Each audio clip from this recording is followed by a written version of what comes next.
मध्य प्रदेश के सीएम शिवराज ने ओबीसी आरक्षण को लेकर बुलाई बैठक। महाधिवक्ता और विधि विभाग सचिव के साथ करेंगे बैठक। मंत्री भूपेश सिंह भी रहेंगे शामिल।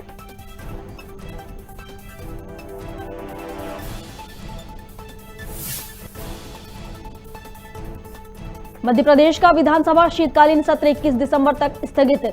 सीडीएस विपिन रावत को श्रद्धांजलि देने के बाद सत्र किया स्थगित। कमलनाथ बोले, भाजपा की कथनी करनी में फर्क।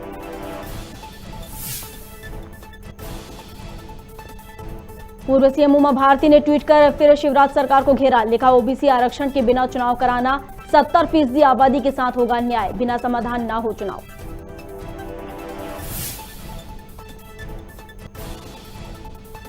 मध्य प्रदेश के सीएम शिवराज समेत मंत्री भूपेंद्र और बीजेपी प्रदेश अध्यक्ष को मानहानि का नोटिस। वरिष्ठ अधिवक्ता विवेक तनखा को भेजा 10 करोड़ की मानहानि का नोटिस। और छत्तीसगढ़ में 4 नगर निगम समेत 15 निकायों में मतदान आज। 1035 केंद्रों पर चल रहा मतदान। सुबह 8 से शाम 5 बजे तक चलेगा मतदान।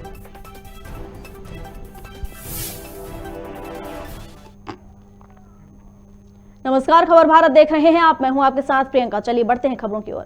पूर्व सीएम उमा भारती ने ट्वीट कर कहा कि पंचायत चुनावों में ओबीसी आरक्षण पर लगी न्यायिक रोक चिंता का विषय है।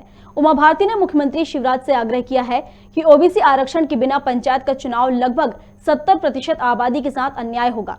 इसलिए पंचायत चुनाव में पिछले वर्गों की भागीदारी सुनिश्चित करने का समाधान किए बिना पंचायत चुनाव न हो, इसका रास्ता हमारी मध्य प्रदेश की सरकार को निकालना ही चाहिए।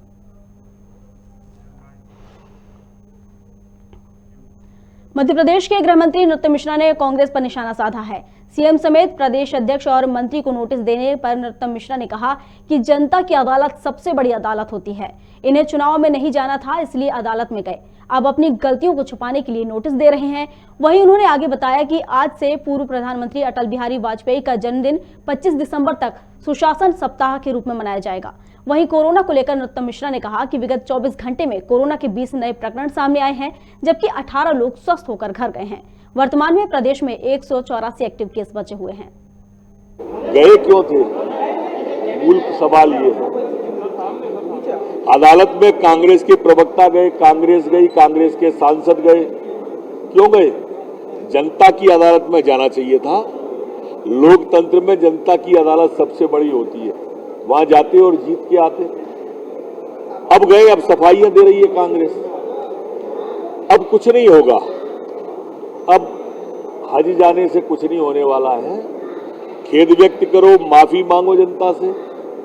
एक बड़ी आबादी के साथ में आपने ये छल किया है, पीठ में छुरा घोंपा है।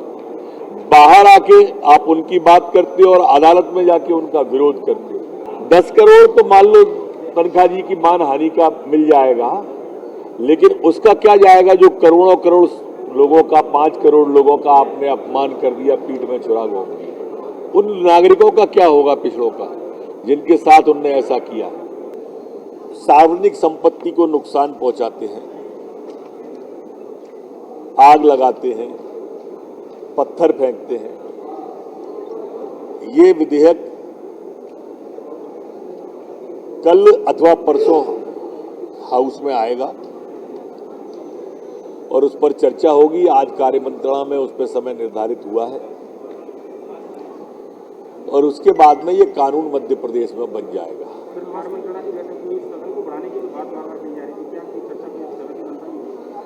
नहीं, ऐसी कोई विषय आया नहीं। सदन से पूरे 5 दिन चलेगा। हम तो मानते हैं कि 5 दिन चले, जैसा उनका गाना होगा वैसा बजाना होगा। अभी कार्य मंत्रणा में ऐसा कोई विषय आया नहीं है, व्यक्तिगत मिलने पर भी नहीं आया है। अगर आएगा तो उनके सम्मान का पूरा ध्यान रखा जाएगा। चिकित्सा शिक्षा मंत्री विश्वास कैलाश सारंग का बयान सामने आया है, जहां उन्होंने कांग्रेस द्वारा विधानसभा में बीजेपी को घेरने पर बयान दिया। उन्होंने कहा कि कांग्रेस नकारात्मक राजनीति का परिचायक है। विधानसभा लोकतंत्र का सर्वोच्च स्थान है। सरकार की मंशा है कि हम सभी विषय पर सकारात्मक रूप से पहल करें। कोरोना संक्रमण पर कहा कि देश के कई राज्यों में नए वेरिएंट के संक्रमित मरीज मिल रहे हैं, लेकिन हम पूरी तरह से सजग हैं और सरकार कोरोना की स्थिति और स्तर पर नजर बनाए हुए है। देखिए, अभी तक की जो स्टडी है उसमें ये बात सही है कि दुनिया में ओमिक्रॉन बहुत तेजी से फैला है। यूके की बहुत ही खतरनाक स्थिति है। देश के बाकी राज्यों में भी हम देख रहे हैं एक 2 4 ओमिक्रॉन के केसेस आ रहे हैं। मध्य प्रदेश में अभी तक किसी भी तरह से इस नए वेरिएंट की कोई खबर नहीं है, पर हम पूरी तरह से सजग भी हैं और इस पूरी मामले में नज़र भी रखे हैं। मध्य प्रदेश में अभी तक ऐसी कोई स्थिति नहीं है और ओमिक्रॉन के वेरिएंट को लेकर मुझे लगता है अभी बहुत ज़्यादा टिप्पणी करना उचित नहीं है, क्योंकि समाज में एक पैनिक की स्थिति बनती है। ये पूरी तरह से वैज्ञानिकों का काम है, पर मैं इस बात का जनता को विश्वास दिलाता हूँ कि हमारी सरकार हर स्तर पर, हर स्थिति पर नज़र भी रखी है और हर तरह की व्यवस्थाओं का चुस्त दुरुस्त भी की है। पर उसके साथ साथ हम सबको कोरोना प्रोटोकॉल का ध्यान रखना चाहिए।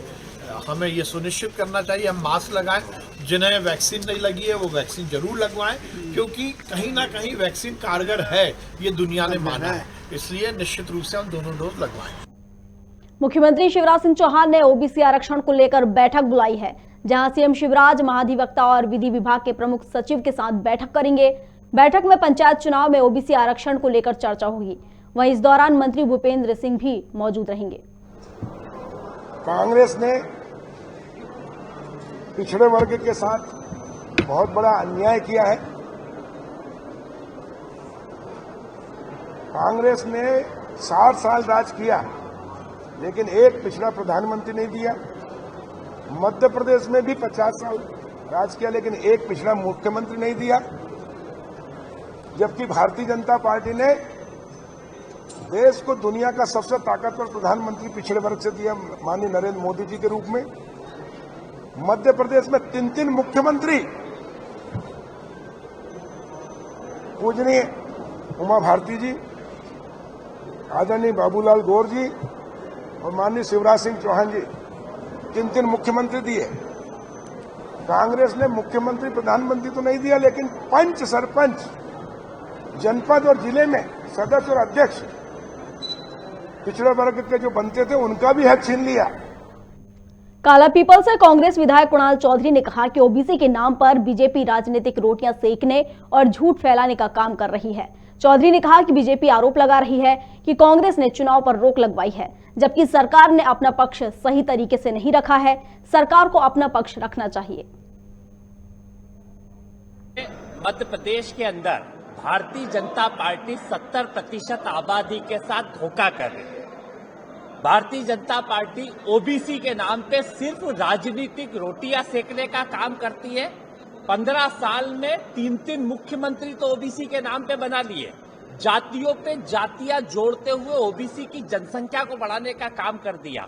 आज पूरे मध्य प्रदेश की जो जनसंख्या का अनुपात है कि 16% एससी की आबादी को 15% आरक्षण है, 21% एसटी की आबादी को 20% आरक्षण है, 13% जनरल की आबादी को भी 10% आर्थिक आधार पर आरक्षण है और 54% जो ओबीसी की जातियां हैं उन्हें सिर्फ 14% आरक्षण के ऊपर कार्य किया गया। और जब इसे 27% लाया गया और सिर्फ झूठ के कैसे बंडल बनाया जाए, भारतीय जनता पार्टी वही काम करती है। पहले कहती थी कि कांग्रेस ने कोर्ट के अंदर पक्ष नहीं रखा।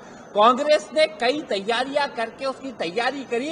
पिछले 2.5 साल से ना तो पक्ष रखे गए और स्पष्ट रूप से जो इनकी लेट लतीफी के कारण और जो संवैधानिक रूप से जो पंचायत चुनाव के अंदर छेड़छाड़ करी गई, जो रोटेशन पद्धति से सही तरीके से आरक्षण के मुताबिक 2019 का जो चुनाव हो रहा था उसे रोक के 2014 का परिसीमन और आरक्षण जो लागू करा और उसी के कारण कोर्ट में गलफत हुई और कहीं ना कहीं जो सरकार के वकील हैं जिन्होंने सही तरीके से पक्ष नहीं रखा और इसके कारण ओबीसी आरक्षण के साथ जो धोखा हुआ है। स्पष्ट है कि भारतीय जनता पार्टी ये ध्यान रखे कि जो ओबीसी के साथ इन्होंने धोखा करा है, पूरे प्रदेश की जनता के साथ जो धोखा करा है उसके खिलाफ सारे हम लामबंद है और स्पष्ट रूप से इनसे जवाब देंगे। और कहीं भी चुनाव के अंदर जिन परिस्थितियों के अंदर चुनाव हो रहा है, क्या ओबीसी के पंच जो रहेंगे वो नहीं चुने जाएंगे? क्या ओबीसी के सरपंच रहेंगे वो नहीं चुने जाएंगे? क्या जनपद सदस्य नहीं चुने जाएंगे? और जिस परिस्थितियों को ये करने का काम कर रहे हैं, जब कोर्ट ने संवैधानिक आधार के ऊपर चुनाव कराने का कहा है तो हमें हमारा अधिकार चाहिए। ओबीसी के नागरिकों को अपना अधिकार चाहिए और ओबीसी के नागरिकों के साथ जो धोखा कर रहे हैं और चोरी और सीना जोरी का काम कर रहे हैं, आरक्षण के नाम पे, ओबीसी के नाम पे सिर्फ राजनीतिक रोटियां सेकना बीजेपी का काम है। और जब भी हक और अधिकार की बात हो उससे वंचित करने का काम भारतीय जनता पार्टी करती है। छत्तीसगढ़ के 4 नगर निगम समेत 15 निकायों में 20 दिसंबर यानी आज मतदान हो रहा है। इसके लिए सुबह 8 से शाम 5 बजे तक का समय तय किया गया है। निकायों में 1035 मतदान केंद्र बनाए गए हैं। मतदान कराने के लिए 12,000 अधिकारियों कर्मचारियों समेत सुरक्षा के लिए 4,000 पुलिसकर्मी तैनात रहेंगे। बता दें कि मतपत्र के माध्यम से मतदान हो रहे हैं।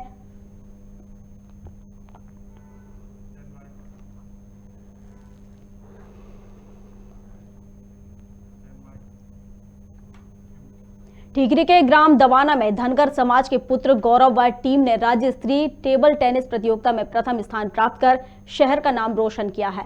उनके लौटने पर नगर वासियों ने ढोल के साथ उनका स्वागत किया। विजेता गौरव धनगर को कंधों पर बैठाकर नगर भ्रमण कराया गया। वहीं परिवार और मित्रों ने अपनी हथेलियां बिछाकर गौरव को घर में प्रवेश करवाया।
राजेंद्र धनगर में ग्राम दवाना का निवासी हूँ।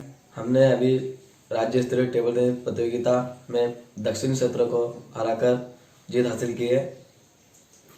नगर आने पर मेरे मित्रों द्वारा और ग्रामीण और परिवार द्वारा भव्य स्वागत किया गया और मित्रों और परिवार के लोगों द्वारा कंधों पर बैठाकर नगर भ्रमण करवाया और परिवार और मित्रों द्वारा हथेलियां बिछाकर गृह प्रवेश करवाया। चलिए अगली खबर की ओर रुख कर लेते हैं। सुजालपुर में खाटू श्याम की भव्य निशान यात्रा निकाली गई।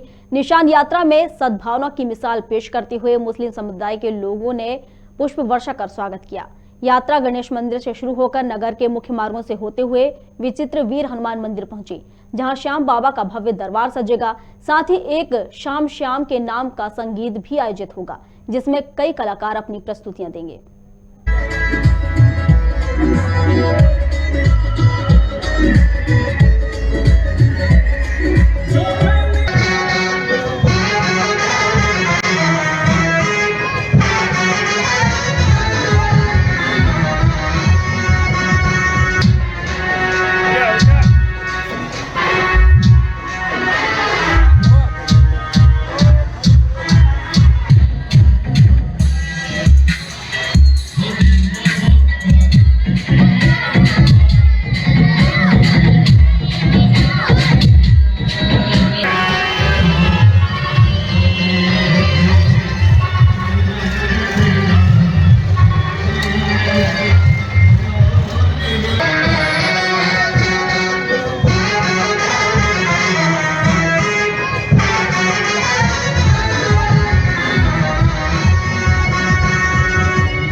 राज्यसभा सांसद और वरिष्ठ अधिवक्ता विवेक तनखा ने मध्य प्रदेश के मुख्यमंत्री शिवराज सिंह चौहान, भाजपा प्रदेश अध्यक्ष वी डी शर्मा और मंत्री भूपेंद्र सिंह को 10 करोड़ रुपए का मानहानि नोटिस भेजा है। तनखा ने ट्वीट करते हुए लिखा कि मैंने अधिवक्ता शशांक शेखर के द्वारा 10 करोड़ की मानहानि, अन्य सिविल क्रिमिनल कार्रवाई का नोटिस शिवराज सिंह चौहान और विष्णुदत्त शर्मा, भूपेश सिंह को भेजा है। यदि 3 दिसंबर में ये स्थिति स्पष्ट नहीं करते हैं तो उनके विरुद्ध कानूनी कार्रवाई की जाएगी। बता दें कि मध्य प्रदेश में चल रहे पंचायत चुनाव में आरक्षण के रोटेशन और परिसीमन के मामले को लेकर दायर की गई याचिकाओं में विवेक तनखा सुप्रीम कोर्ट में पैरवी कर रहे हैं। वहीं नोटिस की बातें करें तो मुख्यमंत्री का बयान सामने नहीं आया है। तनख्वाह को लेकर वीडी शर्मा का बयान सामने आया है। वहीं रविवार को भूपेंद्र सिंह ने कहा था कि विवेक तनखा ने ओबीसी आरक्षण पर रोक लगाने के लिए कहा था।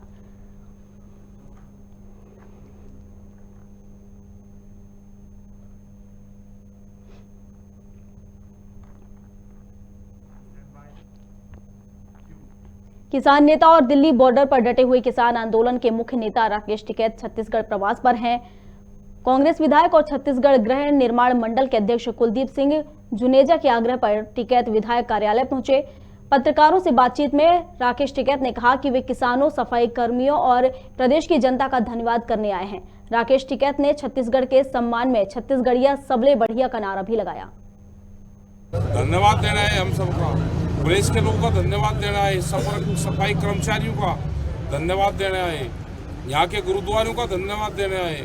और जो आम जनता फिजिकल रूप से वहाँ नहीं गई थी, वे वैचारिक रूप से यहाँ पर थी और यहाँ पे आंदोलन में शरीक करते थे, उनका धन्यवाद देने आए हम सब। ये फतेह मार्च निकल रहा, इस फतेह मार्च में सबको शामिल होना। ये कुछ विशेषज्ञ इस बात का तर्क दे रहे हैं कि तो हमारे पंचों ने फैसला किया है, सरकार फैसले पर कायम रहे, उसको करे फैसले और आंदोलन स्थगित होते हैं, आंदोलन खत्म थोड़ा होते हैं।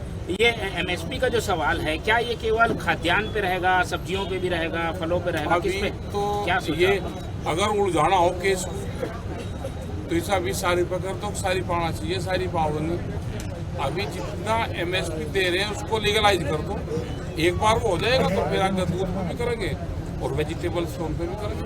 क्या लगता है मोदी सरकार ने कानून वापस किया, क्या कारण लगता है आपको? भाई खबरबाज नहीं दिख रहा है आपको चैनल में जब तक 1 साल हो गए, क्या हो गए बता दो जरा प्यार से खाता सवाल का जवाब।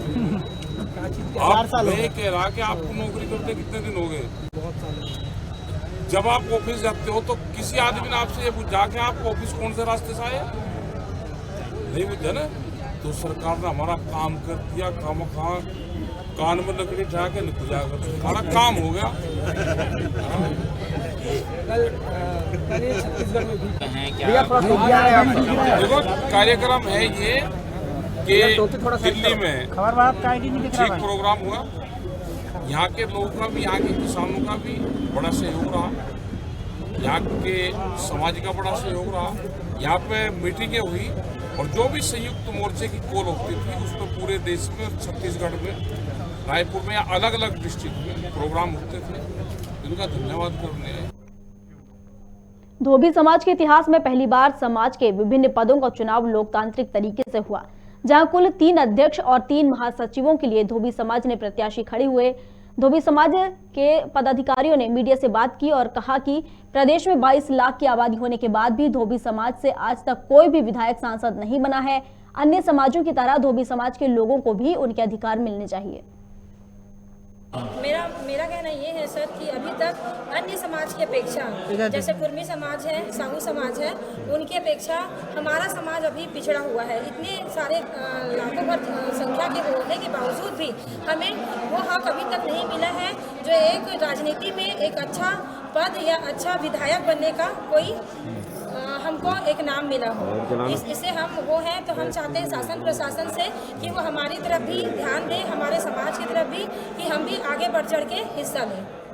सर नमस्कार, मेरा नाम मनोज कुमार निर्मलकर है। मैं छत्तीसगढ़ धोबी समाज का अभी जो चुनाव हो रहा है उसमें अध्यक्ष पद का प्रत्याशी हूँ। कहना ये है सर कि आज बहुत ही हर्ष की बात है धोबी समाज के लिए कि वर्षों बाद क्या धोबी समाज के इतिहास में आज तक कभी ऐसा नहीं हुआ है जो आज होने जा रहा, इतिहास लिखने जा रहा है धोबी समाज। आज समस्त फिरकों को लेके, जिसमें आज हमारे समाज में 8 फिरका है, सभी फिरकों को लेके हम प्रदेश स्तरीय चुनाव कराने जा रहे हैं, जो आज 100% हम लोग संपूर्ण कामयाब हुए हैं। और हम चाहते हैं कि आगे भी इसको देखते हुए शासन प्रशासन हमारे समाज को भी ध्यान में रखते हुए हमारे लिए बाकी समाज की भांति हमसे भी न्याय करे हमारा जो अधिकार है वो हमें प्रदान करें। मनोज कुमार निर्मलकर, छत्तीसगढ़ धोबी समाज प्रदेश अध्यक्ष हूँ मैं अभी वर्तमान में। कोलार रोड के आमडो और लोह पठार के बीच जंगल के रास्ते पर बीच सड़क पर रविवार रात करीब 8:30 बजे सड़क पर बाघ दिखा। जिले के नंदगांव निवासी 2 लोग अपनी कार से भोपाल से रहटी आ रहे थे, तभी उन्हें बाघ नजर आया। इसके बाद एक और गाड़ी सामने से आई, जहां बाघ को चहलकदमी करते हुए देखा। राहगीरों ने बाघ का वीडियो भी बनाया।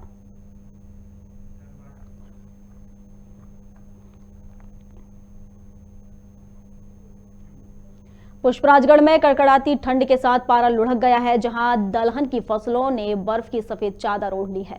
पुष्पराजगढ़ का अधिकांश क्षेत्र कोहरे से ढका हुआ है। मौसम विभाग के अनुसार सुबह 4 बजे से 6 बजे तक 1 डिग्री तापमान रहा। वहीं अधिकतर जगह धूप निकलने के बाद भी बर्फ जमी हुई दिखी।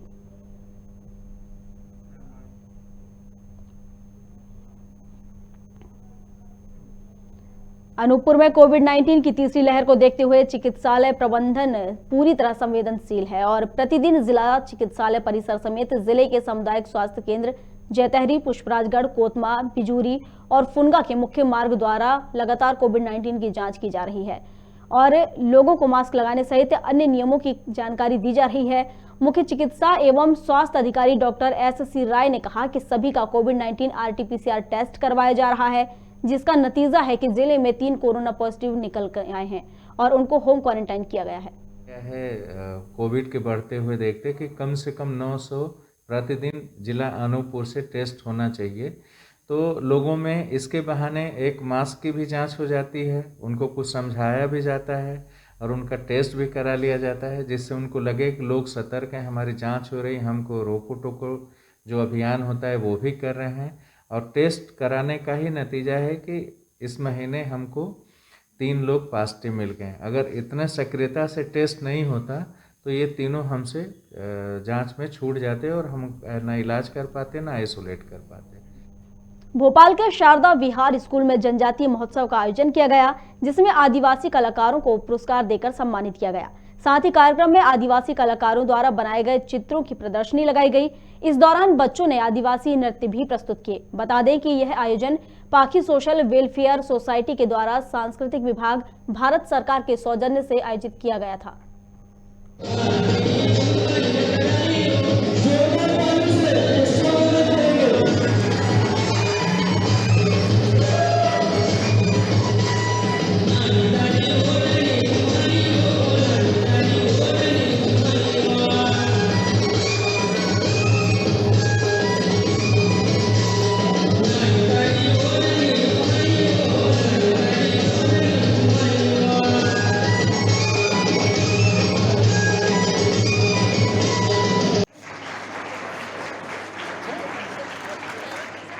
एनजीओ की तरफ से जो श्रीमती दुर्गा जी को सम्मान निधि के तौर पर 15,000 की राशि दी गई है। एक बार जोरदार तालियां ऐसे एनजीओ के लिए जो देश के कलाकार के लिए सोचे, जो देश के कलाकार के लिए कुछ करे। और मैं श्रीमती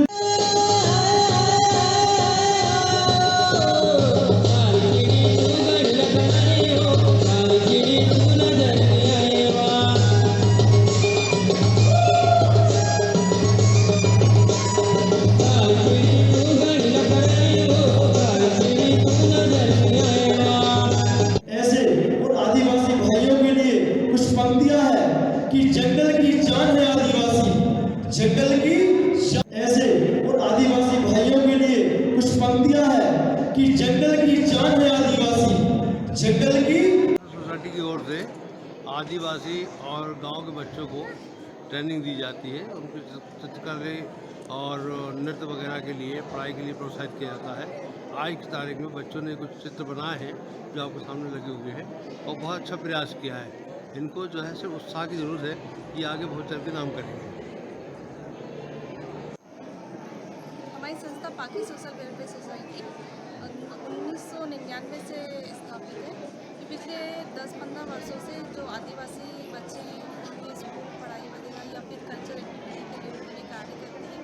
हमारा आज का कार्यक्रम भारत सरकार के सौजन्य से जनजातीय महोत्सव के रूप में मनाया जा रहा है, जिसमें हम गोंड नृत्य नृत्य कला बच्चों की 2 दिन की कार्यशाला थी और उसी में हमने आदिवासी नृत्य की कार्यशाला करी। आज उसकी प्रतियोगिता थी जिसमें हम बच्चों को पुरस्कार करेंगे और बच्चों को इससे नॉलेज होता है कि हाँ हमारे जो संस्कृति आदिवासी संस्कृति उससे बच्चे जुड़ते हैं जो आजकल। खबर भारत में खबरों का सिलसिला लगातार जारी है। फिलहाल के लिए बस इतना ही। अधिक अपडेट्स के लिए आप बने रहिए हमारे साथ और देखते रहिए खबर भारत। नमस्कार।